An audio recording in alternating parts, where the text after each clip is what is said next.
Agora é xadrez. Curta, compartilhe.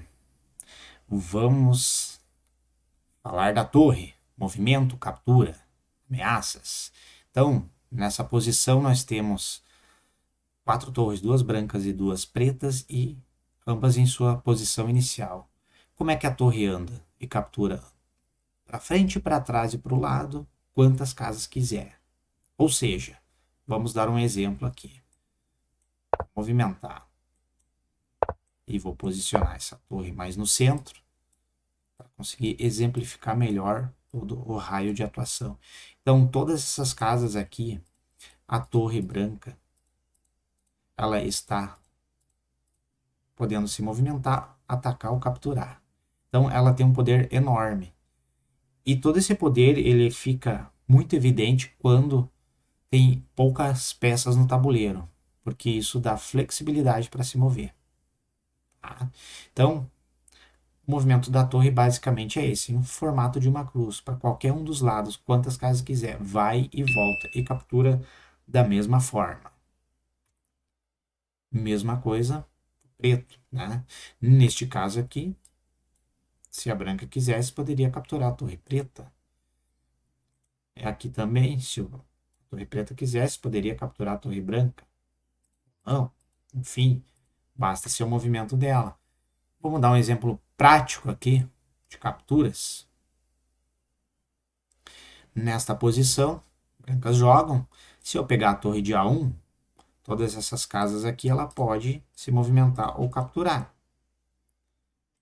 Então temos um peão preto que pode ser capturado no próximo lance. Este seria o movimento de captura. E se não quisesse capturar, poderia se mover em uma dessas casas. Então, mesma coisa. Se o preto, vamos fazer um lance aqui das brancas, agora vamos pegar o exemplo dessa torre das pretas. Essa torre, por estar mais bem posicionada e centralizada, ela tem um raio de atuação maior. Veja bem, todas essas casas ela consegue explorar, vai e volta e captura na mesma direção. Então, neste momento, se essa torre preta quiser, ela pode capturar qualquer um dos 3 peão das brancas. Ela pode escolher e fazer um movimento de captura. Né?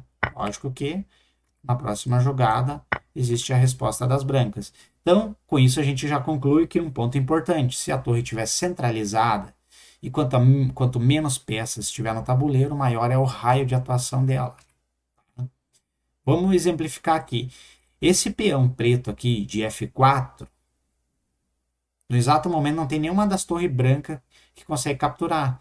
Então, se eu pegar essa torre de H1, eu preciso encontrar uma rota.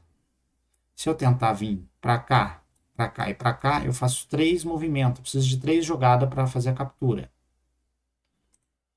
Se eu pegar essa outra rota aqui, 2 jogadas.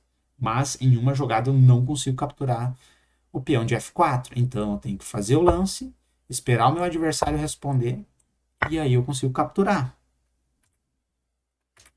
De acordo com o movimento da torre. Vamos dar mais um exemplo aqui agora na posição inicial. No início do jogo, a gente sabe que a torre, por ficar na borda do tabuleiro, ela está restrita atrás da própria cadeia de peão e de suas peças.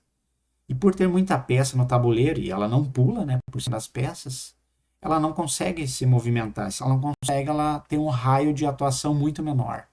Então, vou fazer uns lances aqui para criar uma liberdade e mostrar como é que eu coloco a torre em jogo. Movimentando o cavalo, o bispo, fazendo um roque. E aqui agora eu posicionei uma torre numa coluna. Agora estamos falando de colunas. Então as torres, sempre que possível, elas devem ser posicionadas em colunas, onde elas vão começar a atuar. E próximo passo são as fileiras, que é invadir posições adversárias, né? Atuar. Mas para que isso aconteça, vai ter que ser reduzida a quantidade de peças no tabuleiro. Então, do médio jogo para frente, a torre começa a exercer uma força muito maior. O poder de ataque dela é estimado em 5. Então, galera, este é o movimento da torre.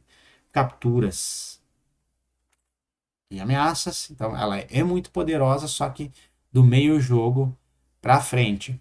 Um grande abraço, curta, compartilhe.